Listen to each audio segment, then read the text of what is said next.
आज का जो ये हमारा पॉडकास्ट है उसमें हम आपको मिलाने वाले हैं शाहीन बाग अबुल फजल की वार्ड 188 से काउंसलर अरीबा आसिफ खान जी।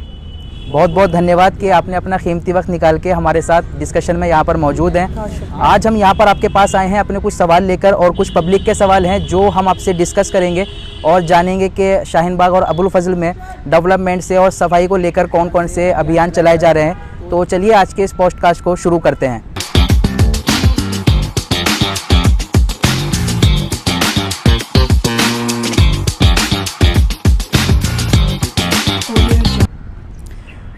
मेरा पहला सवाल ये रहेगा कि आपने अपने पॉलिटिकल कैरियर की शुरुआत कैसे की, इसके बारे में थोड़ा सा बताएं। देखिए, एक पॉलिटिकल बैकग्राउंड से तो मैं आती ही हूँ। पॉलिटिकल फैमिली में पैदा हुई। हमारे कई जनरेशन्स जो हैं, मेरे वालिद साहब की जनरेशन, मेरे जो उनसे ऊपर जनरेशन्स, वो सब पॉलिटिक्स में रहे। और कहीं ना कहीं बचपन से, क्योंकि ऐसे ही माहौल में आंखें खोली, तो एक इंटरेस्ट था, एक थोड़ा सा ख्वाहिश थी कि लोगों की, हमने अपने वालिद साहब को भी हमेशा देखा लोगों के लिए खड़े रहे, मदद करी हर तरीके से। अब कई बार ऐसे हालात भी बने कि लोगों के लिए, किसी अपनी ज़ाती मफाद के लिए नहीं बल्कि लोगों की ही हक़ की लड़ाई के लिए जेल भी जाते देखा बचपन से ही मैंने। तो जब ऐसा मैंने एक माहौल देखा घर में, तो कहीं ना कहीं मेरी ख्वाहिश थी कि मैं भी सोशल वर्क करूं। पॉलिटिक्स में आने की मेरी इतनी कोई प्लानिंग नहीं थी। मेरा मेन मोटिव ये था कि लोगों की मदद और लोगों की हेल्प होनी चाहिए, चाहे वो सोशल वर्क के थ्रू हो, चाहे वो किसी एनजीओ के थ्रू हो, चाहे वो इंडिविजुअल लेवल पर हो। और उसी में ही मैं काम करती थी, बैक फुट पे काम करती थी। कभी क्योंकि मुझे पॉलिटिक्स में नहीं आना था, तो ना मैंने कभी अपने पोस्टर्स छपवाए, ना मैंने कभी अपने बैनर्स लगवाए कि मैं ये मदद का काम कर रही हूँ लोगों के लिए, या ये सोशल वर्क कर रही हूँ। लेकिन फिर जब लास्ट टू लास्ट इलेक्शंस हुए काउंसलर के, एक हमें मौका मिला, यहाँ से नुमाइंदे के तौर पे हमें टिकट दिया गया कांग्रेस पार्टी से, और लोगों ने बहुत ही मोहब्बत से हमें उसमें नवाजा। तो एक मौका मिला हमें, तो हमने उसको पूरी तरीके से यूटिलाइज़ किया। आपने जो एजुकेशन गेन किया है वो आपकी लीडरशिप में किस तरीके से आपको मदद करती है? देखिए, आज की तारीख में मुझे लगता है बहुत ज़रूरी है, और बहुत लोगों का फोकस होता है इस चीज़ पे कि एजुकेटेड लीडर्स को आगे।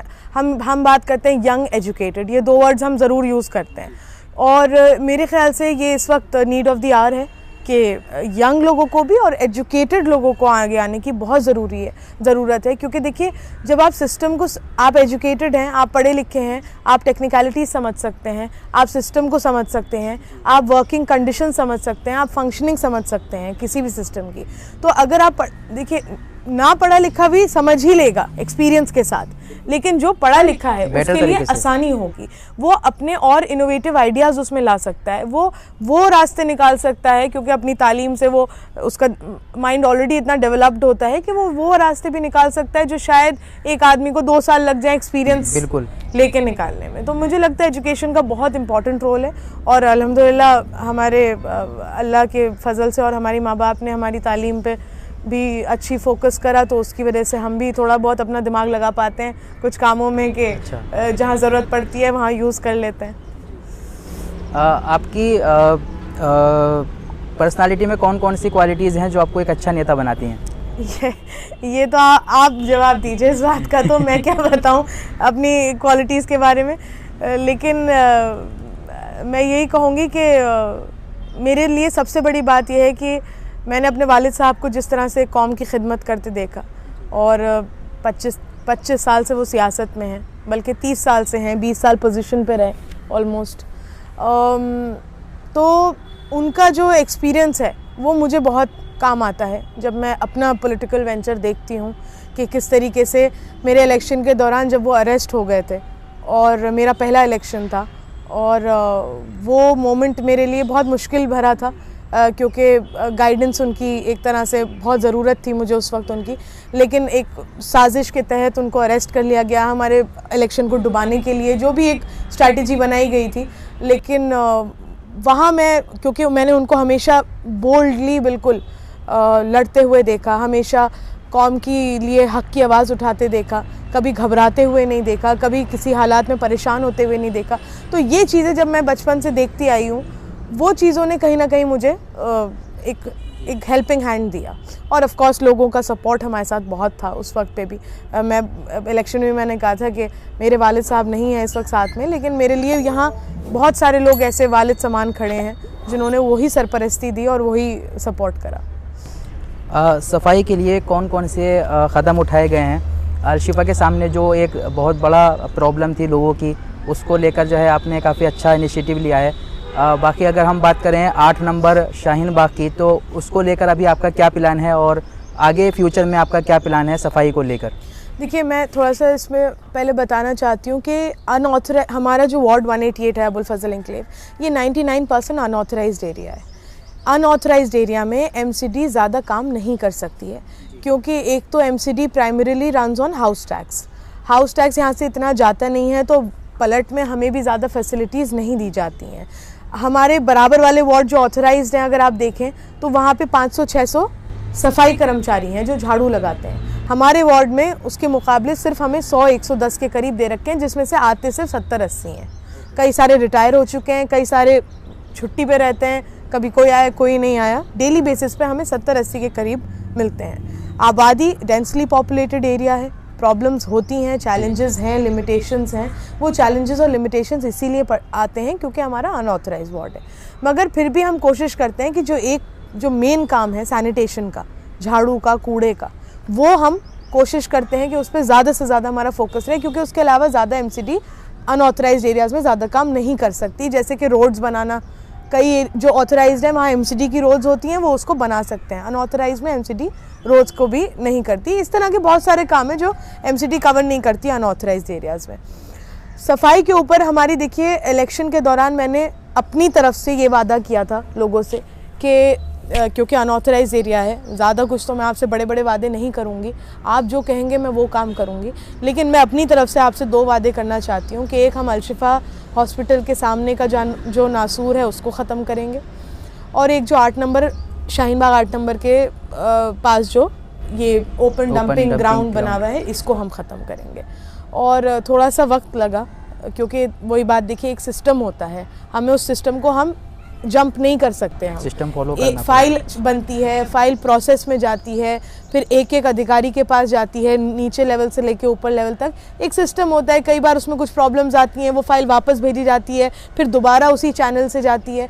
तो उन कुछ वजहों की वजह से हमें थोड़ा सा वक्त लग गया, लेकिन अल्हम्दुलिल्लाह मैं कहती हूँ कि जो काम 15 साल में नहीं हो पाया, वो हमने 1 साल में करके दिखाया। अलशिफा हॉस्पिटल के सामने का कूड़ेदान हमने पूरी तरीके से ख़त्म कर दिया है, और अभी भी हमने उसको जहाँ शिफ्ट किया है, वो जसोला पुलिया के जो लेफ़्ट साइड पे हमने उसको शिफ्ट किया है, वो भी टेम्प्रेरी शिफ्ट किया है। वो परमानेंट वहाँ ऐसे, देखिए, मेरी ख्वाहिश ये है कि हमारे एरिया में कहीं पे भी ओपन गार्बेज डंपिंग साइट नहीं होनी चाहिए। खुले में कहीं भी कूड़ा आपको एरिया में नहीं पड़ा होना चाहिए, हमेशा वो क्लोज्ड कवर उसमें होना चाहिए, ताकि उससे वो हाइजीनिक पर्पस की वजह से वो कहीं खुले में नहीं होना चाहिए। तो हमने वहाँ के लिए भी और 8 नंबर के लिए भी 40-40 लाख के हमारे 2 टेंडर हो गए हैं। अभी 3 दिन पहले उसका वर्क ऑर्डर हुआ है 8 नंबर वाले का, शाहीन बाग 8 नंबर का, जो 40 लाख का है। टेंडर उसको हो गया था पहले ही, वर्क ऑर्डर उसका अब हुआ है जाके, तो 2 या 3 दिन के अंदर इसका काम हम शुरू करवा देंगे 8 नंबर का। और यही काम अलशिफा वाला जो हमने शिफ्ट किया है जसोला में, वहाँ पे भी होगा। प्लेटफॉर्म बनेगा आरसीसी का प्रॉपर, उसके ऊपर FCTS कहते हैं उसको, डबल वेस्ट कॉम्पैक्टर। उस एक आपने देखा होगा सूर्या होटल के बैक साइड में एक बड़ी सी मशीन देखी होगी आपने रखी हुई, वो क्या करती है, आप कूड़ा उसके अंदर डालते हैं, वो बंद हो जाती है और वो कूड़ा अपने अंदर कंप्रेस कर लेती है, और वो कई ट्रक का कूड़ा एक बार में अपने अंदर रख लेती है। फिर वो मशीन, नई मशीन आती है, वो नया कंटेनर आता है, वो कंटेनर चेंज होता है, वो दूसरा चला जाता है। उससे आपका जो है कूड़ा कहीं भी, एक तो खुले में नहीं है, ओपन में नहीं है, सब क्लोज्ड है, ना आपको बदबू आएगी, ना अनहाइजीनिक होगा, ना कोई और आपको गंदगी का इशू होगा। ये दोनों प्रपोजल्स हमने डबल FCTS के दिए थे, वो तो एक सिंगल मशीन है, हमने दोनों जगह के लिए डबल मशीन्स मंगवाई हैं, क्योंकि हमारे लोड ज़्यादा है कूड़े का, गार्बेज का लोड इस एरिया में बहुत है, क्योंकि एरिया वाइज आप देखें तो छोटा है, लेकिन डेंसली पॉपुलेटेड है, बहुत ज़्यादा पॉपुलेटेड है, तो उस हिसाब से कूड़ा भी उतना ही आता है। तो इसलिए हमने दोनों जगह के लिए डबल FCTS का प्रपोजल रखा है, और इंशाल्लाह ये 2-3 दिन में शाहीन बाग का काम शुरू हो जाएगा, और वही प्रपोजल अलशिफा का जो शिफ्ट हुआ है जसोला पे, वहाँ के लिए भी हम करवा रहे हैं। तो ये तो हमारे जो मोटे 2 काम थे, हमने जो वादा किया था अल्हम्दुलिल्लाह लोगों की दुआओं से और अल्लाह के करम से हमने उसको मुकम्मल किया है। उसके अलावा एक ओखला विहार और जनता फ्लैट जो पॉकेट 11 जसोला की हमारे पास है, उसके बीच में एक पार्क है, करीबन 2-2.5 हज़ार गज के करीब वो एरिया है पार्क का। वो मेरे ख्याल से 8-10 साल से उसमें सिर्फ़ और सिर्फ लोग थैलियाँ और कूड़ा डाल रहे थे। उसमें 3-3 फीट गहरा कूड़ा था, जम गया था, इतना पुराना कूड़ा था कि वो जम गया था बिल्कुल।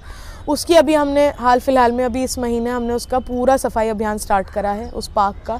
उसकी हमारी यही इंटेंशन है कि हम उसे विल गेट इट क्लीन्ड, उसके बाद हम उसमें प्रॉपर अच्छे से पूरे में ग्रास वगैरह लगवाएंगे, प्लांटेशन कराएंगे, बच्चों के लिए झूले लगवाएंगे वहाँ पे, क्योंकि देखिए वो कनेक्ट, क्योंकि बीच में है वो पार्क ओखला विहार जनता फ्लैट के, तो अच्छा है कि एटलीस्ट ओखला विहार, और दूर से नहीं अगर कोई आ पा रहा है तो जो लोग ओखला विहार और जनता फ्लैट में हैं उनके बच्चे वहाँ खेल सकते हैं, लोग बड़े लोग टहल सकते हैं, अपना कुछ एक्टिविटीज़ कर सकते हैं, एक्सरसाइज कर सकते हैं, योगा कर सकते हैं। वैसे ही आजकल हेल्थ इश्यूज़ इतने सबको हो रहे हैं, तो हमें तो फिज़िकल एक्टिविटी की इतनी ज़रूरत है, लेकिन हमारे पास जगह ही नहीं होती है, हम कहाँ जाके करें फिज़िकल एक्टिविटी। लौट फिर के जिनके पास कुछ रिसोर्सेज होती हैं वो जिम चले जाते हैं। तो हम इस तरह का स्पेस देना चाहते हैं एरिया में, क्योंकि यहाँ एक प्रॉब्लम, यहाँ कई साल से जो बेसिक इश्यूज़ हैं, कूड़ा और ये गंदगी, इस पर काम नहीं हुआ, तो लोग इस पर फोकस ही नहीं कर पाते थे कि एरिया को ब्यूटीफाई किया जाए, एरिया में इस तरीके की फैसिलिटीज़ दी जाएं। वो फैसिलिटीज़ पे आप तभी काम कर सकते हैं जब आप बेसिक रूट लेवल पे, ग्राउंड लेवल पे आप जो इश्यूज़ हैं उनको रिजॉल्व कर सकें। और बेसिक इशू यहाँ का यही था सैनिटेशन का, जिसमें सबसे बड़ा काम था ये दोनों ओपन गार्बेज डंपिंग साइट। इस पे हमने ऑलमोस्ट अल्हम्दुलिल्लाह कंट्रोल कर लिया है पूरी तरीके से, तो हम इसलिए अब और चीज़ों पे फोकस करना चाहते हैं। हमने एक फ़ाइल बना रखी है, हम पब्लिक टॉयलेट्स की, मैंने इलेक्शन में भी ये कहा था कि देखिए एक ख़वातीन नुमाइंदा होने के नाते और जनरल सीट पे मैं इकलौती फ़ीमेल कैंडिडेट थी, अगर आप मुझे अपने नुमाइंदे के तौर पे चुनते हैं तो मेरा फ़र्ज़ बनता है एक ख़वातीन होने के नाते कि मैं औरतों के लिए कुछ यहाँ पे किसी तरह का जो भी कुछ काम कर सकूँ या उनके लिए कोई फैसिलिटीज़ यहाँ ला सकूँ। अब क्योंकि ज़्यादा कुछ तो हम कर नहीं सकते हैं अनऑथराइज्ड एरिया में, जो बेसिक हम कर, बेसिक नेसेसिटीज़ में एक आता है कि आप पब्लिक टॉयलेट एक बनवा दें। औरतों को यहाँ बहुत इशू है, आप देखेंगे, मैं खुद एक ख़वातीन हूँ, मैं भी बाहर जाती हूँ तो मुझे भी ये मसला आता है कि अगर कहीं आपको जाना है, फ्रेश होना है, तो आपके पास कोई जगह नहीं है, या तो आप किसी के घर में जाएंगे या फिर आप अपने घर जाने का इंतज़ार करेंगे। तो ये एक बड़ा इशू इस एरिया में, मेरे वार्ड में यहाँ एक भी ख़वातीनों के लिए कोई पब्लिक टॉयलेट नहीं था, तो हमने एक फ़ाइल इसकी भेज दी है, वो भी ऑलमोस्ट अपने लास्ट स्टेज पर है। इंशाल्लाह जैसे ही उसका टेंडर हो जाता है उसका भी वर्क ऑर्डर करा के हम दोनों बनवाएंगे। हम सिर्फ लेडीज़ के लिए नहीं, लेडीज़ टॉयलेट तो मेरी प्रायोरिटी पे है मेरे लिए, लेकिन जेंट्स टॉयलेट भी हम, आप देखेंगे हमारे वार्ड में कहीं कोई टॉयलेट नहीं है, कोई भी नहीं है, हाँ, ना जेंट्स टॉयलेट है ना लेडीज़ टॉयलेट, तो हम दोनों बनवाएंगे। एक हमारा ये काम, देखिए अभी इंशाल्लाह जल्दी हम इसको प्रोसेस करवाएंगे। उसके अलावा हमारी लाइट्स आ रही हैं, अभी स्ट्रीट लाइट्स आ रही हैं, तो हमने 3 स्पॉट्स हैं जहाँ पे हाई मास्ट जो ऊंची वाली लाइट होती है, हाई मास्ट लाइट्स के लिए हमने 3 लोकेशंस आइडेंटिफाई करी हैं। एक बहुत बड़ा इशू मेरे सामने बार बार पिछले कुछ महीनों से आया है कि जो 3 नंबर का एरिया है, जो मेन रोड यही वाली शाहीन बाग की, वो डार्क स्पॉट है और वहाँ पे कई बार स्नैचिंग की, चोरियों की रात में किस्से आए हैं सामने। तो इस वजह से वहाँ पहले कभी लाइट्स लगी होंगी, लेकिन क्योंकि वो छोटी लाइट्स थी तो वो वहाँ पे चोरी हो गई। जो भी चोर वगैरह वहाँ पे आके बैठते थे या वहाँ पे एक्टिविटीज़ रहती हैं उनकी, उन्होंने वो लाइटें भी चुरा ली। छोटी स्ट्रीट लाइट्स जब भी वहाँ पे लगी हैं कभी, तो वो चोरी हो गई हैं, इसलिए हमने वो ऊंची वाली हाई मास्ट लाइट मंगवाई हैं कि उसके चोरी होने का ख़तरा ना रहे। और 2 बल्कि हम कोशिश ये मतलब हम प्लान कर रहे हैं, अभी देखिए हम थोड़ा सा मशवरा भी करेंगे लोगों से, जैसा कि सबको सहूलियत होगी। हम सोच रहे हैं कि 2 हाई मास्ट, 3 हाई मास्ट हमने मंगवाई हैं, जिसमें से एक तो हम लगवाएंगे शाहीन बाग कब्रिस्तान के अंदर, ताकि अगर कभी कभी ऐसा मौका होता है कि शाम में या रात में भी तदफीन का वो होता है, तो वहाँ लाइट का वहाँ पे भी थोड़ा सा इशू है। हम अंदर एक शाहीन बाग कब्रिस्तान के लगवाएंगे लाइट्स, और 2 हाई मास्ट लाइट्स हम, एक तो बिल्कुल रेत के टीले पे और एक जो 3 नंबर की एंट्रेंस है जहाँ पे आपका ये शाहीन अकेडमी खुली है अभी, एक वहाँ पर हम लगवाएंगे, ताकि वो पूरा जो ऑलमोस्ट 200-300 मीटर का स्ट्रेच है, बल्कि ज़्यादा ही है शायद, वो पूरा कवर हो जाए। 500 मीटर के करीब स्ट्रेच होगा वो वहाँ से लेकर रेत के टीले तक, तो वो पूरा कवर हो जाए उसमें। इधर से भी वो और नई बस्ती वाला रोड भी कवर हो जाए जो मेन रोड है बाहर का।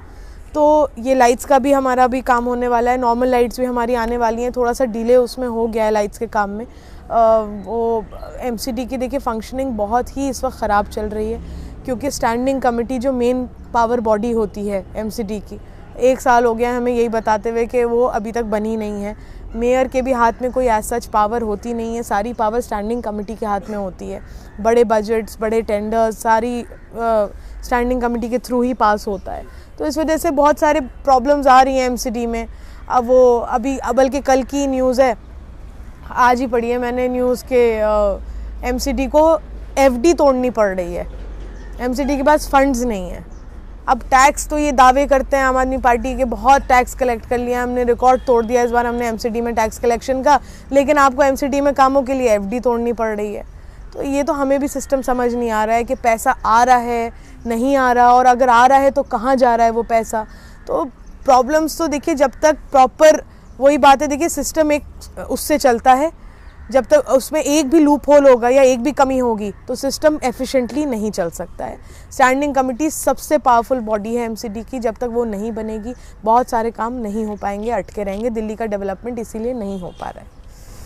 ओके, किसी पॉलिटिशियन को फॉलो करती हो जिससे इंस्पिरेशन मिला हो या कोई रोल मॉडल? मैं देखिए मेरे लिए, मैंने अभी पहले भी कहा, हम तो रोल मॉडल के तौर पे देखिए मेरे लिए तो मेरे वालिद साहब ही सबसे बड़े रोल मॉडल हैं। और क्योंकि वही बात है कि जिस तरह से मैंने बचपन से उन्हें कौम की खिदमत और काम करते देखा है कौम के लिए, वो मेरे लिए बहुत इंस्पायरिंग था। और शायद क्योंकि मेरा तो ऐसा कोई प्लान नहीं था पॉलिटिक्स में फ्रंट फुट पे आने का, सोशल वर्क में मैं थी, लेकिन कहीं ना कहीं अगर वो ख्वाहिश थोड़ी भी जागी पॉलिटिक्स में आने की तो वो उनको ही देख के जागी, जिस तरह से उन्होंने एरिया में डेवलपमेंट करा। सिर्फ खिदमत, देखिए खिदमत में एक तो ये आता है कि आप किसी के लिए, किसी के साथ नाइंसाफ़ी हो रही है उसके लिए हक़ की आवाज़ उठाएं, आप मुसलमानों के लिए हक़ की आवाज़ उठाएं, हमारे इलाके के लोगों के लिए हक़ की आवाज़ उठाएं, चाहे वो गैर मुस्लिम हो या मुसलमान हो। और एक होता है कि आपने एरिया में डेवलपमेंट कराया। ये जितनी भी सड़कें ठीक ठाक बनी हुई थी ये सब हमारे वालिद साहब के टाइम की बनी हुई थी जब वो एमएलए थे। जितनी भी सिविल लाइंस आज ये बदली जा रही हैं, जो पहले ये जो चलती आ रही हैं सालों से, ये उन्हीं के टाइम की डली हुई थी। और ये जो अभी भी सिविल लाइन डल रही हैं जो बहुत ही बेतरतीब तरीके से, जो बहुत बुरा हाल इस वक्त इलाके का हुआ है, ये टेंडर भी हमारे वालिद साहब लेकर आए थे। 450 करोड़ का LNT का टेंडर हुआ था। उस वक्त जल बोर्ड के मेंबर थे और अनऑथराइज्ड, क्योंकि मेजॉरिटी अनऑथराइज्ड एरिया था ओखला विधानसभा में, ऐसे एरिया में इतना बड़ा बजट लाना ही अपने आप में एक बहुत बड़ा अचीवमेंट था। 450 करोड़, दिल्ली में शायद इतना बड़ा बजट किसी को नहीं दिया गया था सिविल लाइन और पाइपलाइन के लिए। ये वही प्रोजेक्ट है जो आज की तारीख में 9 साल में भी कंप्लीट नहीं हो पा रहा है, जो 9 साल पहले हमारे वालिद साहब जब MLA थे वो लेकर आए थे, उसको सैंक्शन कराया था। तो इस तरीके के देखिए अपनी नीड्स को पीछे रख के इलाके के लिए काम करते हुए देखा उन्हें, कौम की खिदमत में खड़े हाजिर देखा, 10 बार जेल जाते देखा, लोगों के लिए हमेशा हाजिर रहे हर तरीके से, हर परेशानी में। और सबसे बड़ी बात है, देखिए ये बातें तो चलिए होती रहती है, मेन होता है डेवलपमेंट एरिया का, मेन होता है कि आप इलाकों में काम कितना करा रहे हैं। और जितना काम मैंने देखा है कि ये मैं नहीं, आप, ये सिर्फ मैं अपनी तरफ से नहीं कह रही कि चलिए लोग कहेंगे बायस्ड हूँ, वालिद साहब हैं इसलिए। आप इलाके में लोगों से निकल के पूछिए कि उनके टाइम पे, मैं तो उस वक्त बहुत छोटी थी जब वो पहली बार काउंसलर बने थे, वो आज भी लोग वो काम याद रखते हैं जो उन्होंने पहली बार काउंसलर बनने पे भी करा था। तो ये चीज़ें ही थोड़ा सा मुझे मोटिवेट किया इन चीज़ों ने और इंस्पायर किया कहीं ना कहीं। बाकी तो देखिए मैं अल्लाह से यही दुआ करती हूँ कि जो लोगों को हमसे उम्मीदें हैं हम उससे बेहतर ही काम करें। लेकिन चैलेंजेस हमें ये आते हैं कि लोगों को ये नहीं पता है आज की तारीख में, हम बहुत इस एरिया में अवेयरनेस के ऊपर बहुत ज़ोर रहता है, अवेयरनेस होनी चाहिए, अवेयरनेस में लोग ये भी अवेयर नहीं हैं कि काउंसलर के क्या काम है और MLA के क्या काम है। हमारे पास दिन की कम से कम 10 कंप्लेंट सिर्फ सीवर की सफाई की आती हैं, जबकि सीवर काउंसलर के अंडर नहीं आता है। सीवर का जो काम है वो MLA के अंडर आता है।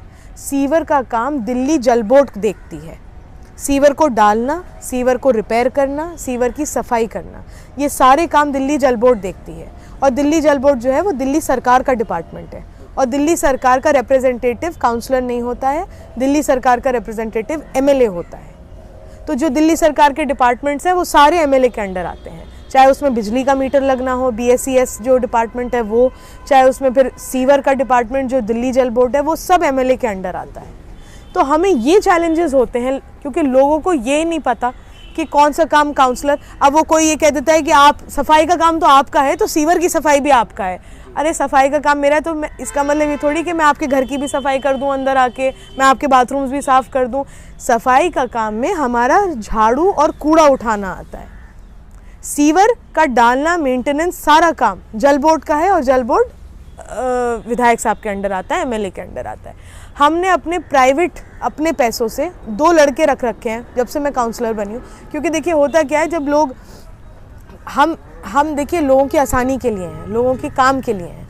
अगर उन्हें परेशानी हो रही है और जो कंसर्न्ड अथॉरिटी है या जो कंसर्न डिपार्टमेंट है वो उनको नहीं सुन रहा उनके कामों को या उनके कामों को नहीं कर रहा है, तो हम चाहते हैं कि हम उनके लिए किसी तरह की आसानी करें, जबकि वो काम हमारे अंडर नहीं आता है तब भी। तो हम तो अपनी जेब से करीबन 40,000 रुपये महीना देते हैं अपनी जेब से 2 लड़कों को, जो छोटी मोटी ब्लॉकेज होती है कहीं, उसके लिए उनको हम भेज देते हैं अगर कोई कंप्लेन आती है। लेकिन प्रॉपर ये काम जो है, मेन जो ये काम है वो जल बोर्ड का है। इसी तरीके से लोगों को ये नहीं पता, जैसे मीटर का एक बड़ा इशू रहता है इस एरिया में, मीटर वो भी बीएसईएस जो डिपार्टमेंट है वो दिल्ली सरकार का है, वो भी एमएलए के अंडर आता है। तो ये रोड्स मेन है, रोड्स। अच्छा, ये 2 बहुत बड़े इशू हैं इस एरिया में, एक सीवर का, एक रोड्स का। सड़कें भी एमएलए बना सकते हैं। अनऑथराइज्ड एरिया का एक अलग बजट होता है दिल्ली सरकार में, उसके तहत जो अनऑथराइज्ड एरियाज़ हैं वहाँ पे सड़कें एमएलए ही बनवाते हैं। हमारे वालिद साहब जो जब एमएलए थे, ये उन्हीं की बनाई हुई सड़कें हैं लास्ट, उसके बाद ये बनी ही नहीं है कभी 9 साल में सड़कें। तो ये थोड़ा सा लोगों को अवेयरनेस की ज़रूरत है, क्योंकि जब आप अगर अवेयर होंगे कि भाई मेरा ये काम है, मुझे पता है मेरा काम इसके अंडर आता है, तो आप फिर उससे करवा लेंगे वो काम। लेकिन अगर आप ही कंफ्यूज हैं, आपको ही नहीं पता कि मुझे जाना किसके पास है, मुझे कहना किससे है ये काम, आपको अपने राइट्स के बारे में नहीं पता, आपको ये नहीं पता कि आपने किसको वोट करा है। अब मुझसे लोग कहते हैं कि ओखला हेड का कूड़ा साफ़ करवा दीजिए, वहाँ के लोगों को यही नहीं पता कि उन्होंने वोट किसको दिया है, वो एरिया मेरे अंडर ही नहीं आता है। तो इस तरीके के जो इश्यूज़ हैं, आपको अपने राइट्स एक्सरसाइज करने की बहुत ज़रूरत है और वो ऐसे ही करेंगे जब आप में अवेयरनेस होगी। आपको ये पता होना चाहिए कि आपका काउंसलर कौन है, आपका एमएलए कौन है, उसके अंडर क्या काम आते हैं। और मैं ये कहती हूँ, अगर कोई कन्फ्यूजन है तो सबसे बड़ा प्लेटफॉर्म आपके पास आज की तारीख में है इंटरनेट, गूगल। आप गूगल पर डालिए, क्योंकि ये होता है कि भाई उनके ऑफिस गए, उन्होंने कह दिया जाओ काउंसलर का काम है, हमारा काम नहीं है। कई बार ऐसे मेरे सामने कंप्लेंट्स आई, तो मैं तो सीधा कहती हूँ आप गूगल कर लीजिए, गूगल पे आ जाएगा सीधा सीधा किसका एमसीडी क्या कवर करता है, दिल्ली सरकार क्या कवर करता है। और देखिए हम कोशिश यही करते हैं कि वही बात, लोगों की आसानी के लिए हर तरीके का काम करें, लेकिन कई बार हम मजबूर इसलिए हो जाते हैं क्योंकि जल बोर्ड के पास हर तरीके की मशीन होती है, बड़ी मशीन्स भी हैं उनके पास और छोटी जो टिर्री साइज़ की मशीन्स वो भी हैं जो पतली गलियों में भी चली जाए, तो उससे ब्लॉकेज निकालना बहुत आसान होता है। एमसीडी के पास वो मशीन्स नहीं है, क्योंकि एमसीडी का काम ही नहीं है सीवर का, जल बोर्ड का काम है सीवर का, उनके पास हर तरीके की मशीन होती है। तो इसलिए मैं ये बातें करती हूँ, क्योंकि सिस्टम से अगर आप काम कराएंगे, सही चैनल से कराएंगे, तो वो अच्छे से काम होगा, उसमें आपको आसानी होगी उस काम में। इस वजह से आपको सही चैनल के थ्रू काम कराना ज़रूरी है। हम तो अपने लड़के भेज ही देते हैं, जो 2 प्राइवेट लड़के हैं हमारे। अच्छा, उसमें भी क्या है, क्योंकि वो सरकारी लेबर तो है नहीं, वो तो मिनिमम काम कर सकते हैं कि वो जो खपच्ची लगा देते हैं, थोड़ी बहुत ब्लॉकेज निकाल देते हैं, और फिर उनका ये है कि भाई वो आते हैं, नहीं आते हैं, छुट्टी ले लेते हैं, क्योंकि वो बंधे हुए तो हैं नहीं, वो तो डेली वेज लेबरर्स हैं, वो दिन की दिहाड़ी लेते हैं, चले जाते हैं। तो ये थोड़ा सा लोगों को अवेयर होने की ज़रूरत बहुत है इस एरिया में कि किसका काम कौन सा है। हमारे अंडर एमसीडी कवर करती है झाड़ू का काम, स्ट्रीट लाइट्स का, जो आपका ये हॉर्टिकल्चर में एक डिपार्टमेंट होता है जिसमें आपका पेड़ पौधे लगाने का काम होता है, आपका फॉगिंग, मस्कीटो फॉगिंग जो होती है, दवाई छिड़कना मस्कीटो की, और जो डेंगू की फॉगिंग होती है, ये सारा काम हमारे अंडर आता है। उसके अलावा अनऑथराइज्ड में एमसीडी ज़्यादा कुछ इतना कवर नहीं करती है।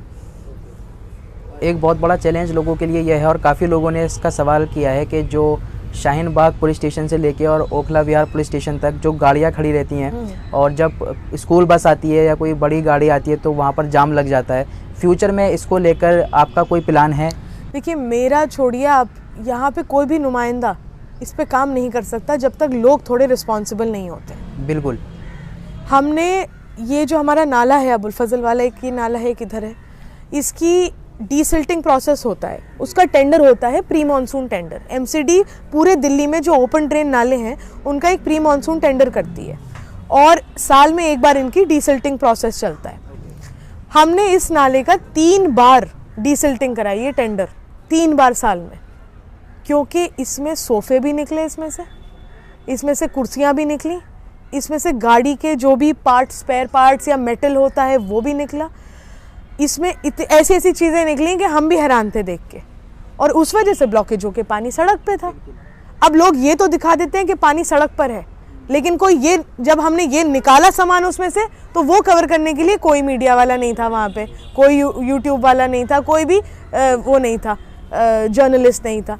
तो लोगों की देखिए बहुत बड़ी रिस्पॉन्सिबिलिटी बनती है। हम थक गए कह कह के कि अपनी गाड़ियाँ हटा लो, डीसिल्टिंग का काम होना है, जेसीबी नहीं पहुंच पा रही नाले तक, प्लीज़ आप लोग अपनी गाड़ियां हटा लें।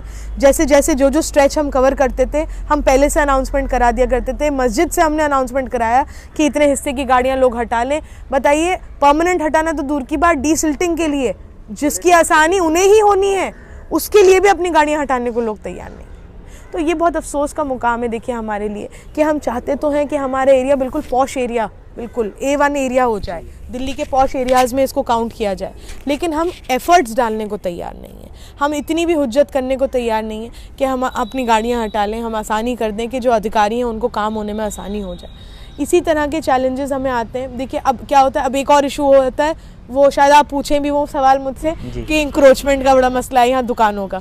40 फुटे पे बुरा हाल कर रखा है सारे दुकानदारों ने।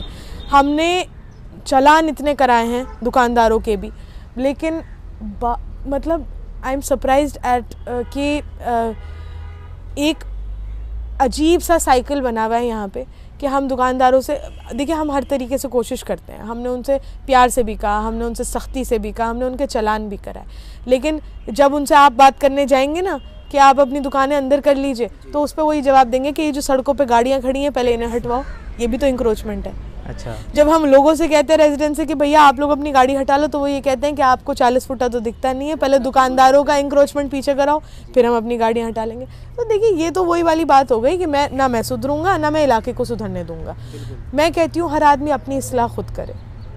मैं अपने आप को सुधारूँ, आप अपने आप को सुधारें, बाकी लोग अपने आप को सुधारें, तो एरिया अपने आप सुधर जाएगा। ना मैं आपकी कमियाँ बताऊँ, ना मैं कोशिश करूँ आप सुधर जाएँ। आप अपने आप सुधरिए, मैं अपने आप सुधरूँ, तो अपने आप इलाके की सुधार हो जाएगा। अब ये तो ब्लेम गेम में देख लीजिए आप इलाके का क्या नाश पिटा हुआ है, ना चलने की जगह है, उधर गाड़ियाँ खड़ी हैं, ना वो हटा रहे हैं, ना दुकानदार हटा रहे हैं। तो ऐसे देखिए, अब अगर आप ये सोचें कि नेता जो है वो कोई जादू की छड़ी घुमा देगा और अपने आप दुकानें भी अंदर हो जाए और अपने आप गाड़ियाँ हट जाए, वो पॉसिबल नहीं है। अगर और देखिए फिर वही बात है, सख्ती पर आए तो एक एप्लीकेशन जाएगी ट्रैफिक पुलिस वालों के पास, वो सारी गाड़ियां टो करके ले जाएंगे। लेकिन क्योंकि देखिए हमारे अपने ही लोग हैं ये, हम फिर वही बात है, कौम का दर्द, फिर वो बातें आ जाती हैं निकल के। तो जो काम आसानी से हो सकता है उसको आसानी से करना बेहतर है, उसको क्यों मुश्किल बनाए, उस पर क्यों वो इस तरह के हम लोग, हम ऐसा नहीं है कि हम नहीं ले सकते, अगर ज़रूरत पड़ी तो शायद हम इस उस पर भी आ सकते हैं, लेकिन हम ये चाहते हैं कि जो काम आसानी से और प्यार मोहब्बत से हो सकता है उस पर उस लेवल की सख्ती ना करी जाए। इसी तरह हम यहाँ भी चाहते हैं कि दुकानदार, यहाँ पे तो हमने एमसीडी वालों से इतने चालान करवाए हैं, कई बार चालान कराएं कि अगर अंदर ना करें आप चालान करो। एक मैंने अभी पिछले 3-4 महीनों से हमने जो मीट शॉप्स हैं एरिया में, उस पर हमने बहुत सख्ती करी हुई है। देखिए हमारा 99% मुस्लिम पॉपुलेटेड एरिया है, मेरा वार्ड स्पेशली।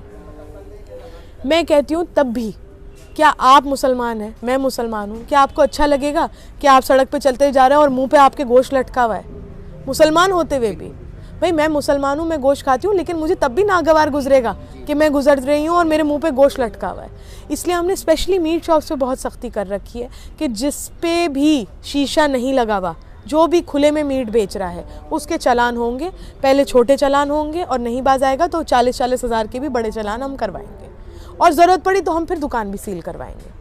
हमारी सिर्फ एक आपसे छोटी सी रिक्वेस्ट है कि आप शीशे लगा लीजिए और मीट को अंदर बेचिए। आप सोचिए हेल्थ रीजंस से भी, आप सोचिए हाइजीन पर्सपेक्टिव से कितना अनहाइजीनिक है कि वही गोश्त को उतार के काट के दे रहे हैं। बच्चे बीमार पड़ेंगे, घर में सब बीमार पड़ेंगे, टाइफाइड जैसी बीमारियां आजकल जानलेवा हुई जा रही हैं। तो हम तो सिर्फ ये जितने काम कर रहे हैं हम इलाके की बेहतरी के लिए कर रहे हैं। अब उसमें कुछ लोग नाराज़ होते हैं तो ठीक है, इलाका तो ओवरऑल सुधरेगा ना। हम तो डेवलपमेंट और बेटरमेंट के लिए काम करेंगे। जी। हम किसी को खुश या नाराज़ करने के लिए काम नहीं करेंगे। अगर हमें लगता है इससे इलाका सुधर सकता है, एक अच्छी पहल है, तो हम उसे करेंगे।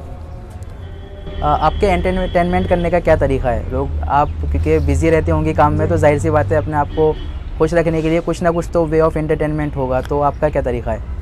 मेरा देखिए, काउंसलर बनने से पहले तो काफ़ी चीज़ें थी सोर्स ऑफ एंटरटेनमेंट, लेकिन अब ज़्यादातर मेरा टाइम वैसे बुक्स पढ़ने में ही जाता है, जो भी मुझे फ्री टाइम मिलता है। तो मैं ऐसा नहीं है सिर्फ वैसी, मतलब हर तरीके की बुक्स, हिस्ट्री, लिटरेचर और फ़िक्शन भी पढ़ लेती हूँ। कभी इन्जॉयमेंट के लिए थोड़ा सा मूड लाइट करना होता है तो फ़िक्शन पढ़ लेते हैं। उसके अलावा कभी कभी जब मौका मिलता है, वैसे तो मौका बहुत कम मिलता है, और आजकल तो जो फ्री टाइम में होता है वो फ़ोन खा जाता है, वो सोशल मीडिया खा जाता है कि जब आदमी फ्री है तो फेसबुक और इंस्टा पे ही घंटों निकल जाते हैं। तो बस यही जो बेसिक चीज़ें होती हैं उसी में ही। अबुल फजल एनक्लेव में रेहड़ी और जो पटरी वाले दुकानदार हैं उसके लिए आपने कोई पहल चलाई थी, उसके बारे में बताएं, और इन फ्यूचर आपका कोई प्लान है उसको चलाने का? नहीं, उनके लिए हमने देखिए बेसिकली सरकारी योजनाएं आती रहती हैं, बहुत सारी स्कीम्स आती रहती हैं, अलग अलग क्लासेस के लिए, अलग अलग जेंडर्स और सेक्शंस के लिए आती रहती हैं। तो एक जो रेहड़ी पटरी वाले हैं उनके लिए एक सरकारी स्कीम आई थी सेंट्रल गवर्नमेंट की, पीएम स्वनिधि कैंप करके हमने यहाँ लगवाया था, स्कीम थी। उसके तहत हर रेहड़ी पटरी वाले को 10,000 रुपये का सरकारी लोन सरकार दे रही थी। तो क्योंकि देखिए क्या होता है, कई बार ऐसी स्कीम्स आती हैं और चली जाती हैं, लोगों तक नहीं पहुंच पाती हैं, उसको अवेल नहीं कर पाते हैं लोग। तो क्योंकि इसमें एमसीडी बॉडी बनी थी तो हमने उसका कैंप जो है वो अपने यहाँ ऑफिस पे लगवाया था। वो कई दिन कैंप चला था, 20-25 दिन वो कैंप चला था, और हमने करीबन 2-3 करोड़ रुपए का लोन लोगों को सैंक्शन करवाया उसके थ्रू। हमने अभी भी, हमारे 5-6 महीने हो गए हैं हमारा आधार कार्ड का कैंप लगा हुआ है हमारे ऑफिस में। हम इस तरह की जो भी सरकारी योजनाएं या स्कीम्स होती हैं, हम चाहते हैं कि लोग आसानी से उसको अवेल कर पाएँ। इस वजह से हम कोशिश करते हैं कि हम अपने ऑफिस पे यहाँ पे अलग अलग तरह के कैंप्स लगवाते रहें, ताकि जो एरिया के लोग हैं उनके लिए आसानी रहे। अब स्पेशली ख़वातीनों को बहुत आसानी है इस कैंप से, जो आधार कार्ड का कैंप लगा हुआ है। उन्हें वरना अलीगांव या उधर जाना पड़ता था। हाँ, तो उनको यहाँ बहुत आसानी रहती है कि रिक्शा में बैठे 10 रुपये दिया और अपना पहुँच गए। जो गरीब तबका है उनको बहुत आसानी है, क्योंकि उनको दूर जाने के लिए उनके पास रिसोर्सेज नहीं होते हैं, वो परेशान होते हैं। और आज की तारीख में अब मुझे लगता है आपको अपने डॉक्यूमेंट्स वगैरह सब बहुत ज़रूरत है कि, और हर दूसरे आदमी का आधार कार्ड में या तो नाम गलत है, या नंबर नहीं चढ़ा हुआ, या उसको एड्रेस चेंज कराना है। हर किसी का कुछ ना कुछ आधार में इशू आता है। तो वो उसके लिए हमने ये 6 महीने से, अल्हम्दुलिल्लाह 6 महीने से अनगिनत लोगों ने यहाँ पे इसको करवाया है। ओके। वार्ड 188 के लोगों के लिए कोई संदेश क्या देना चाहती हैं आप? देखिए, मेरी तो बस एक ये बहुत very humble request from the bottom of my heart कि प्लीज़ आप लोग हमारे साथ कोऑपरेट किया करिए और हमारे साथ मिलके काम करिए, क्योंकि ऐसे इलाके को सुधारना बहुत मुश्किल है। मेरे लिए क्या, अगला कोई और, आप अगली बार किसी और काउंसलर को भी अगर लाएंगे, मुझे नहीं मैं नहीं होंगी, कोई और भी होगा, उसके लिए भी बहुत मुश्किल होगा अगर लोग कोऑपरेट नहीं करेंगे। कहीं ना कहीं जिम्मेदारी सबकी बनती है। मेरा घर है तो मैं उसको साफ रखूँगा, मेरी गली है, मेरी भी जिम्मेदारी है कि मैं गलियों में कूड़े की थैलियाँ ना फेंकूँ। बिल्कुल। मेरा पड़ोसी है, मेरी जिम्मेदारी है मैं पड़ोसी के आगे कूड़े की थैलियाँ ना फेंकूँ। ये मेरी मॉरल रिस्पॉन्सिबिलिटी भी है, और अगर आप मज़हब के उससे देखें, दीन के उससे देखें, तो वैसी भी रिस्पॉन्सिबिलिटी मेरे ऊपर बनती है ये कि मैं अपने पड़ोसी को परेशान ना करूं, अपने घर इलाके के गली के लोगों को परेशान ना करूं। दोनों तरीके से सिविक ड्यूटी भी है, मॉरल ड्यूटी भी है, और आपकी रिलीजियस ड्यूटी भी है। यही, इसको ही जिहाद कहते हैं एक तरीके से, कि आप अपनी आसानी को छोड़ के आप थोड़ी सी अपने ऊपर हुज्जत करके एक कूड़े वाले को 100 रुपये महीने के दे के आप उसको कूड़े की थैली दे दें। तो ये थोड़ा सा आप प्लीज़ इसमें कोऑपरेट करें तो हमारे लिए भी आसानी हो जाए कि जगह जगह कूड़े के ढेर ना बनाए। अब आप ये देखिए कि कहीं एक थैली अगर कोई गलती से भी रख के चला जाता है तो उस पर आप 1 घंटे बाद आके देखेंगे तो आपको 50 थैलियाँ रखी मिलती हैं उसी के ऊपर। ये एक बड़ा यहाँ प्रॉब्लम है। तो मैं लोगों से बस देखिए मेरी यही अपील है कि आप अगर अच्छे से हमारे साथ कोऑपरेट करेंगे तो हमारे लिए भी बहुत आसानी हो जाएगी, आप ही के लिए काम करने में आसानी रहेगी हमारे लिए। एरिया को सुधारने में जितना हम कोशिश करें उतनी उससे चलिए थोड़ी जितनी भी हो सके आप लोग भी थोड़ा सा कोशिश करें तो हमारे लिए बहुत आसानी होगी। हम एक सिस्टम को तरीके से हम काम कर सकते हैं। बाकी तो बस यही मेन मेरी रिक्वेस्ट रहती है कि कोऑपरेट करें हमारे साथ, ताकि क्योंकि उसका देखिए रिजल्ट जो निकलेगा उसको बरतेंगे आप ही लोग, बिल्कुल हम नहीं बरतेंगे उसको, उसके बेनिफिट्स आपको ही मिलेंगे। अच्छे एरिया में आप रहेंगे, मेहमान आपके आएंगे इस इलाके में जहाँ अब अलशिफा का कूड़ेदान हमने साफ़ कराया, लोग इतने अल्हम्दुलिल्लाह इतनी दुआएं मिली कि आपने हमारे घर लोग आते थे तो यूँ आते थे, हमें शर्म आती थी कि हम कहाँ रहते हैं, हम लोगों को बुलाते में शर्म आते थे। मुझे शर्म आती थी, मैं उस एरिया से गुजरती थी, उस रोड से गुजरने में मुझे इतनी शर्म आती थी कि मैं बेबस कभी कभी फील करती थी, जो शुरू के बिल्कुल दिन थे मेरे काउंसलर बनने के। लेकिन फिर मैंने अपने वो बना लिया, मैंने इसको तो करके छोड़ना है। एक देखिए नियत इंटेंशन बहुत बड़ी चीज़ होती है। अगर आप नियत कर लें किसी काम की और आप अच्छी नियत से काम करें, लोगों की बेहतरी और खैर के लिए काम करें और अल्लाह को जवाबदेह होने की नियत से काम करें तो अल्लाह भी उसमें आसानी करता है ना। इलेक्शन आते हैं जाते हैं, नुमाइंदे आते हैं जानते हैं, ये कुछ लोग यहाँ हैं, कोई बाहर मूव कर जाएंगे ओखला से, कुछ नए लोग आ जाएंगे, नए नुमाइंदे आ जाएंगे, लेकिन आपको सबको अल्लाह को भी चेहरा दिखाना है, जाके अल्लाह को भी जवाब देना है। तो मेरी तो अंदर इससे हर वक्त यही रहता है कि अल्लाह को जवाब देना है, तो उस हिसाब से इलाके में काम करना है और लोगों के लिए सहूलियत पैदा करनी है। लोगों के साथ बातचीत करने का और उनकी प्रॉब्लम्स को समझने का आपका क्या तरीका है? लोगों देखिए जो भी इश्यूज़ हैं एरिया के, बहुत हद तक तो लोग हमारे पास आते हैं, यहाँ ऑफिस पे भी आ जाते हैं, या मेरी लोगों से ये एक अपील रहती है कि आप लोग, जो मेरी अभी भी रिक्वेस्ट है, क्योंकि ये नहीं हो रहा है अभी भी जो हम चाहते हैं कि होना चाहिए, हर गली, हर RWA या हर block, A block, B block, C block, block wise मैं चाहती हूँ कि लोग मीटिंग्स रखें, पब्लिक मीटिंग्स रखें जिसमें वो अपने नुमाइंदों को बुलाएं, वो काउंसलर को भी बुलाएं, वो MLA को भी बुलाएं, और जो भी उस ब्लॉक के इश्यूज़ हैं या उस गली के इश्यूज़ हैं उनको सामने रखें। और उस पर देखिए दोनों नुमाइंदों को बुलाने की बात मैं इसलिए कर रही हूँ ताकि वहीं के वहीं बात क्लियर हो जाए कि भाई मेरे अंडर क्या काम है, ठीक है मैं ये काम कर दूँगी, आपके अंडर क्या काम है, ठीक है आप देखिए हेल्दी, देखिए पॉलिटिक्स अपनी जगह है कि वो, लेकिन जब एरिया के डेवलपमेंट का काम आता है तो मुझे लगता है कि हेल्दी कंपटीशन होना चाहिए। आप साथ बैठ के काम करिए। हम बार बार अपील करते हैं कि जो भी यहाँ पे नुमाइंदे हैं किसी भी पार्टी के हों, हमारे साथ मिलके आप काम करिए।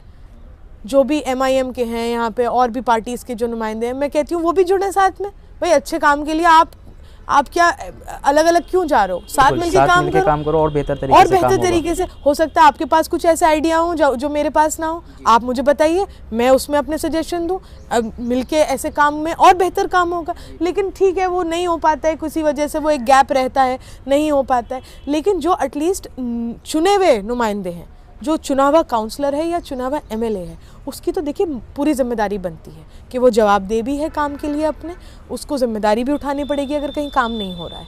तो इस वजह से मैं चाहती हूँ कि हर गली वाइज या ब्लॉक वाइज या जैसे भी लोगों को मुनासिब लगे, जो कंसर्न्ड अथॉरिटीज़ RWAs जो हैं, या जैसे भी गली के जिम्मेदार नागरिक भी मेरे हिसाब से RWA हैं। ऑफिशियल ऑन पेपर एक RWA की पोस्ट लेके कोई बैठा है और काम कुछ नहीं कर रहा है, तो उससे बेहतर वो आदमी है जो गली के लिए काम तो कर रहा है अपने, चाहे वो ऑफिशियल पोस्ट नहीं लिया हुआ RWA की। जो भी जिम्मेदार लोग हैं वो इस तरह की पब्लिक मीटिंग्स करें, चाहे 10 लोगों की, 15 लोगों की, 50 लोगों की। कम लोगों की होगी तो ज़्यादा एफिशिएंट रहेगी, ज़्यादा लोग होते हैं फिर वो ज़्यादा, जैसी भी मुनासिब जैसे लोगों को लगे। आप अपने इलाके के चुने हुए काउंसलर को बुलाइए, जो कि मैं हूँ। आप अपने चुने हुए MLA को बुलाइए, क्योंकि बहुत सारे काम ऐसे जो उनके अंडर आते हैं, बहुत सारे काम ऐसे हैं जो मेरे अंडर आते हैं।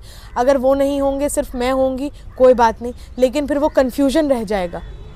अब मैं कहती हूँ कि सीवर मेरे अंडर नहीं है, तो कई लोग ये कहते हैं कि वो तो कहते हैं कि आपके अंडर है। अरे ये कन्फ्यूजन जो होती है ना, उसको क्लियर तभी कर सकते हैं जब दोनों नुमाइंदे बैठे हुए हैं। आप बोल दीजिए वीडियो पे या ऑन रिकॉर्ड आप बात बता दीजिए कि आपके अंडर C1 नहीं है, मैं तो ऑन रिकॉर्ड लिख के दे सकती हूँ कि MCT C1 नहीं करती है। और अगर तब भी डाउट है तो आप गूगल करिए, गूगल पे तो आजकल क्या क्या नहीं, आप रशिया यूक्रेन की वॉर देख रहे हैं गूगल पे, आप देख रहे हैं कि US में अभी प्रेसिडेंशियल इलेक्शंस चल रहे हैं, आप वो पूरी अपडेट ले रहे हैं गूगल से, आप हर चीज़ गूगल से ले रहे हैं ना, तो क्या आप अपने एरिया के इशूज़ गूगल नहीं कर सकते हैं? तो ये थोड़ा सा मेरी रिक्वेस्ट है लोगों से कि आप इस तरह की मीटिंग्स रखिए। मैं बार बार रिक्वेस्ट कर रही हूँ, पब्लिक मीटिंग्स रखिए, मुझे बुलाइए, मैं बिल्कुल तैयार हूँ हर मीटिंग में आने के लिए। और साथ साथ जो हमारे दूसरे चुने हुए नुमाइंदे हैं MLA, उनको भी बुलाइए। जितने भी एरिया के इश्यूज़ हैं आपके ब्लॉक के, गली के, उस पर हम फिर और एफिशिएंटली काम कर सकते हैं। हम फाइल्स बना सकते हैं ब्लॉक वाइज, हम ब्लॉक वाइज लोगों को जिम्मेदार बना सकते हैं कि भाई ये लोग जो हैं ये इस गली का देखेंगे काम, ये लोग जो हैं इस ब्लॉक का। लेकिन वो तभी पॉसिबल है जब लोग इस तरह से इनिशिएटिव खुद भी उठाएं।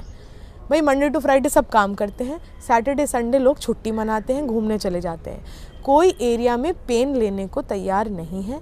सोशल मीडिया सबके पास है, नेताओं को गाली लिखने के लिए फेसबुक और इंस्टा सबको चलाना आता है, लेकिन कोई भी इतना सा पेन नहीं लेना चाहता कि हम एक मीटिंग रख लें एरिया के लोगों को इकट्ठा करने। हाँ, वो सारे एरिया के लोग व्हाट्सएप ग्रुप पे बुरा भला ज़रूर कहेंगे कि नेता काम नहीं कर रहे हैं। तो थोड़ा सा आप लोगों को ये करने की ज़रूरत है अगर आप चाहते हैं कि इलाके में सुधार हो। अगर कोई पॉलिटिक्स ज्वाइन करना चाहता है तो उसे आप क्या सलाह देंगी? देखिए, सबसे पहले तो मैं तो क्या ही सलाह दूंगी, मैं तो खुद अभी नहीं हूँ, मैं तो सलाहें ले रही हूँ अभी लोगों से कि मुझे इस फील्ड में सर्वाइव करने के लिए क्या क्या करने की ज़रूरत है। लेकिन जितना भी थोड़ा बहुत 1 साल का एक्सपीरियंस है उससे मैंने ये सीखा है कि आपको देखिए पॉलिटिक्स में आने के बाद थोड़ा सा पर्सनल लाइफ को सैक्रिफाइस करना ज़रूर पड़ जाता है कई बार, कि ज़्यादातर टाइम आपका पब्लिक लाइफ में ही गुजरता है, लोगों के बीच गुजरता है।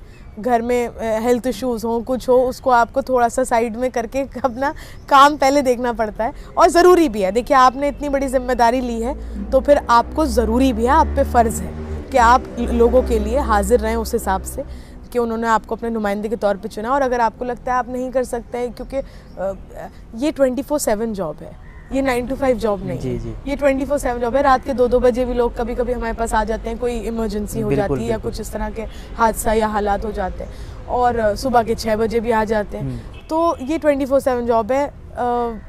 अगर आपको लगता है कि आप में वो जज्बा है कौम की खिदमत का और लोगों के लिए इस तरीके की 24/7 जॉब करने का, तो बिल्कुल मैं कहती हूँ हमें बहुत ज़रूरत है ऐसे लोगों की पॉलिटिक्स में आने की, और स्पेशली यंग एजुकेटेड लोग, फुल ऑफ एनर्जी लोग, जो पुरानी पिछड़ी पॉलिटिक्स को छोड़ के अब नए तरीके से चीज़ों को समझ के और नए एंगल से काम करना चाहते हैं। ऐसे लोगों की बहुत ज़रूरत है। नया विज़न आना चाहिए, और सिर्फ कमरों में बैठ के उस विज़न पे डिस्कशन नहीं होना चाहिए, कॉन्क्रीट ग्राउंड पे काम होना चाहिए। क्योंकि एक ये भी बड़ा यहाँ मसला है, यहाँ बहुत सारे NGOs हैं जो 4 दीवारियों से बाहर निकल के काम नहीं करते हैं, वो सिर्फ मीटिंग्स होती हैं, फ़ोटो खींचते हैं, वो छप जाते हैं। हम उन NGOs से भी रिक्वेस्ट करते हैं कि आप हमारे साथ आइए, प्लीज़ ग्राउंड पे काम करिए, जो भी आप इनिशिएटिव्स उठा रहे हैं उसको ग्राउंड पे करिए, हमारा आपके साथ पूरा सपोर्ट है, आप आइए हमारे साथ करिए। लेकिन हमें वो सपोर्ट, वो कोऑपरेशन नहीं मिलता है NGOs से भी। और इसी तरीके की देखिए चीज़ें हैं, बाकी तो आपके सामने ओखला जिस हाल में भी है। चुनाव के दौरान जो आपने वादे किए थे, तो उन वादों में से कौन कौन से वादे हैं जो अभी इन प्रोग्रेस में हैं और जो कंप्लीट हो चुके हैं? देखिए, 2 जो आप मेरी अगर आप पुरानी स्पीचेस भी उठाएंगे तो ये विद प्रूफ मैं कह रही हूँ ये बात, मैंने 2 वादे तो ये करे थे। एक वादा, एक ही कहूँगी, इसे 2 काम है वो। एक वादा मैंने ये किया था कि जो दोनों डंपिंग ग्राउंड्स हैं अल-शिफा हॉस्पिटल के सामने और 8 नंबर का, इसको हम पूरी तरह ख़त्म करेंगे।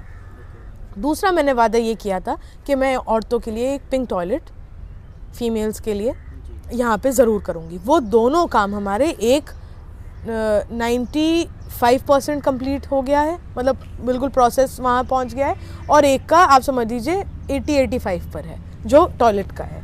वो फाइल अभी प्रोसेस में है, लेकिन इसका तो वर्क ऑर्डर हो गया है। 8 नंबर का, उसका वर्क ऑर्डर होना बाकी है, उसका भी टेंडर हो गया है। दोनों जगह हम वो मशीन्स डबल वेस्ट कॉम्पैक्टर रखवाएंगे। बाकी देखिए, मैं अभी भी कहती हूँ, हम काम करने से पीछे नहीं हटते हैं। हम चाहते हैं इलाके में बेहतर से बेहतर काम हो, लेकिन हम वही काम कर सकते हैं जो हमारे जुरिस्डिक्शन में आते हैं, जो एमसीडी कवर करती है, काउंसलर वही काम कर सकता है। अब अगर आप आके हमें कोई ऐसा काम बताएंगे जो मेरे अंडर नहीं आता है तो उसको मेरे लिए एफिशिएंटली करना मुश्किल होगा। मैं शायद उसमें थोड़ी बहुत अपने पास से कुछ हेल्प कर सकती हूँ, जैसे कि सीवर का काम है। हम अपने पास से 40,000 रुपये महीने के देके 2 लड़कों को रखे हुए हैं, उनसे हम छोटी मोटी ब्लॉकेज सफाई करा लेते हैं। जैसे कि इलाके के और लोग प्राइवेट पैसे देके बुलाते हैं, वही हमारे पास है। लेकिन जो काम मेरे अंडर नहीं आता उसमें मैं ज़्यादा नहीं कर सकती, उसमें मैं लिमिटेड ही कर सकती हूँ। अब आप इंजीनियर हैं, अब आप डॉक्टर का काम तो नहीं कर सकते हैं ना। हाँ, आप ये कर सकते हैं कि अगर पैर में मोच आ गई तो आपने आयोडेक्स लगा के बैंडेज कर दिया, लेकिन उसका एक्सरे तो आप नहीं कर सकते ना, फ्रैक्चर है कि नहीं वो तो आप नहीं बता सकते ना। तो ऐसे ही मैं इतना तो कर सकती हूँ कि आयोडेक्स लगा के क्रेप बैंडेज बांध दी, लेकिन एक्सरे है कि नहीं उसके लिए आपको डॉक्टर के पास ही जाना होगा, वो डॉक्टर का काम है। तो ऐसे ही काउंसलर का काम सीवर का नहीं है। हम छोटी मोटी ब्लॉकेज हटवा सकते हैं, सफाई करा सकते हैं, वो भी प्राइवेट लेबर से, लेकिन उसका जो प्रॉपर प्रोसीजर है सफाई का मशीनों से, वो जल बोर्ड ही कर सकती है, वो एमएलए के अंडर आता है। तो ये थोड़ा सा लोगों को अगर वो सही तरीके से समझ जाए अपने कामों को तो उनके लिए ही आसानी है इसमें। वो सही चैनल के पास जाएंगे काम कराने तो अच्छे से काम होगा बिल्कुल।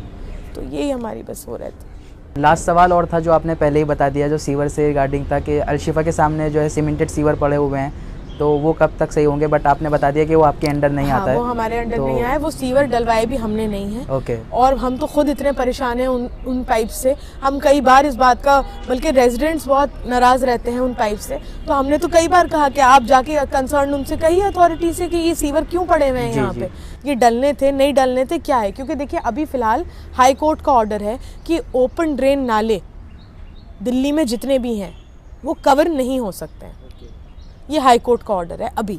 तो वो जो नाला आपका बह रहा है उसको हम कवर नहीं कर सकते हैं। पहले होते थे कवर, हमारे वालिद साहब जब काउंसलर थे उन्होंने भी कवर करवाए कई सारे नाले, लेकिन फ़िलहाल हाई कोर्ट का ऑर्डर है कि वो कवर अभी नहीं हो सकते। अब कोई नई रूलिंग आती है वो बात की बात है, लेकिन वो मेरे ख्याल से 2 साल तो मुझे हो गए उन्हें देखते हुए पाइप्स को पड़े हुए वहाँ पर। वो हमने तो डलवाए नहीं है पाइप्स, तो हम हटवा भी नहीं सकते हैं। जिन्होंने डलवाए हैं उसके जवाबदेह वो हैं कि उनको हटवाना है वो पाइप्स। दूसरी बात, वो इतना प्रॉब्लमेटिक है क्योंकि झाड़ू नहीं लग पाती है वहाँ उस रोड पे। कूड़ा झाड़ू के लिए बड़ी प्रॉब्लम होती है हमें भी, क्योंकि हमारे सफाई कर्मचारी जो हैं वो बीच बीच में से जितना निकल पाता है निकल जाता है, लोग थैलियाँ उछालते हुए निकल जाते हैं वहाँ से। अगर वो पाइप्स हट जाएँ तो हम तो खुद चाहते हैं कि बड़े अच्छे से उसकी स्क्रैपिंग, हम पूरी रोड की स्क्रैपिंग का हमने अभी भी कराया था 2-3 महीने पहले। हम उस पूरी रोड पे ब्यूटिफिकेशन करना चाहते हैं। एक वो साइड का फुटपाथ बड़ा प्रॉब्लमेटिक है, वो इतना चौड़ा फुटपाथ बना दिया है, वो किसी काम का ही नहीं है। उस पर वहाँ गाड़ियाँ खड़ी करते हैं, पहले गाड़ियाँ होती थी ये सोच के बनाया कि गाड़ियाँ नहीं खड़ी होंगी, गाड़ियाँ यहाँ खड़ी होने लगी तो रोड और नैरो हो गई। तो इस तरीके के काम होते हैं। चलिए, जिनके काम है वो उस बात को वही बता सकते हैं, लेकिन हम तो खुद चाहते हैं कि वो पाइप्स जल्द से जल्द वहाँ से हटें, जो भी कंसर्न हैं वो हटाएं उन्हें पाइप्स को, ताकि हम वहाँ की और अच्छे से सफाई कर सकें।